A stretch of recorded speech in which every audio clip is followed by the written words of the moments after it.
I'm Scott, and I'm helping to bring clean drinking water to people all around the world.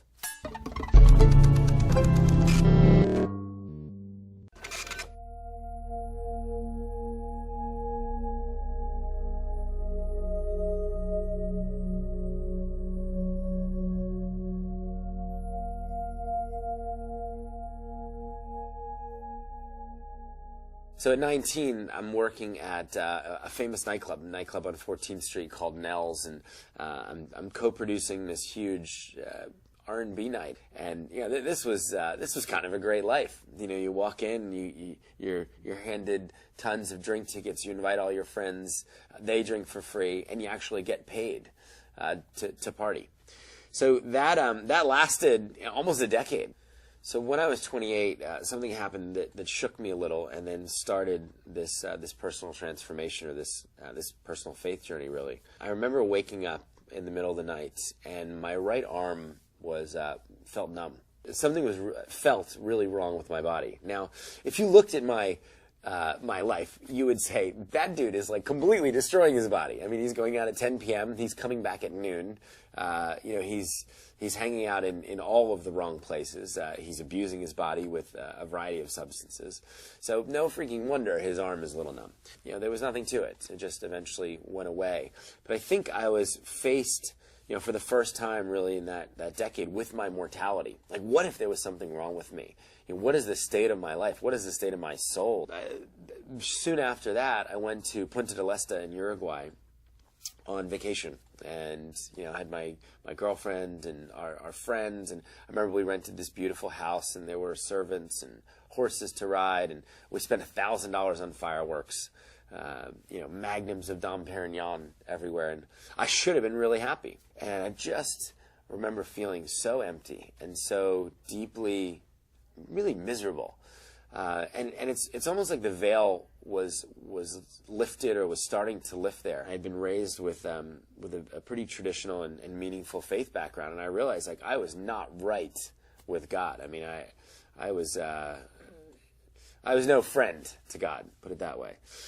I came back to New York, and now nightlife had been ruined for me. Really, I remember just starting to pray for a way out and say, God, I want to get out of this. I want my life to look different. And that's when I found kind of the way. What if my life looked 180 degrees opposite that it did right now? And what would that look like? And I started looking into humanitarian service. Thankfully, one organization, amazing group called Mercy Ships, I'd applied there to be a photojournalist.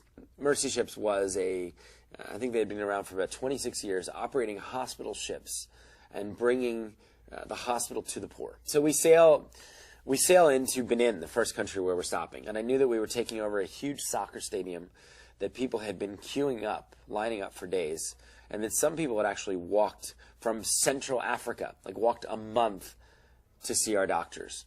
And I knew we had about 1,000, 1,500 surgery slots. And there are 5,000, 6,000 people outside this stadium.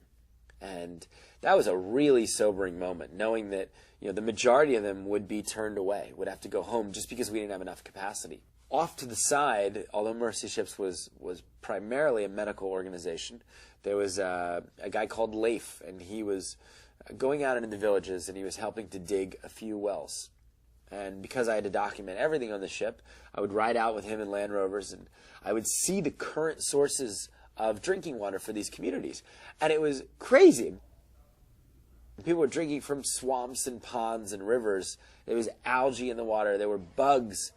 So I watched him go through this whole process of giving communities clean water, and how easy it was to train the locals who wanted to work to dig a well. Our surgeries were pretty expensive. Here was a guy tackling a problem at, $20, $30 a person off to the side.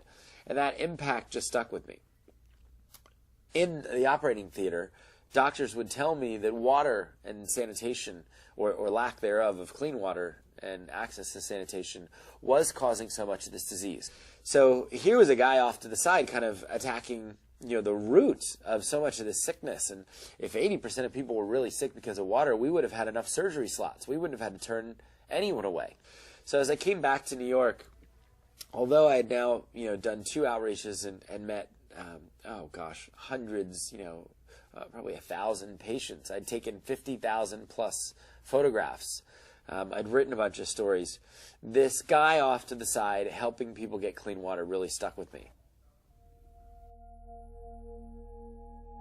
So when a community doesn't have clean water, it affects so many things. One of the things that surprised me most as I continued to learn about water was the economic benefit.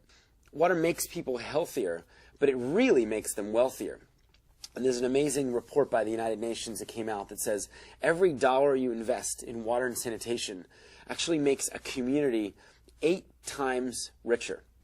Sometimes as much as 24 times richer. It's a job culturally, typically for the women and the children, to go and get the water. And this is an incredible burden to them. They are often spending up to 4 hours a day back and forth to the water hole, being able to get that time back, being able to use that time productively, whether it's starting a small business and selling rice or peanuts at market, whether it's just, some women will just tell us they'll spend more time with their kids to be better mothers.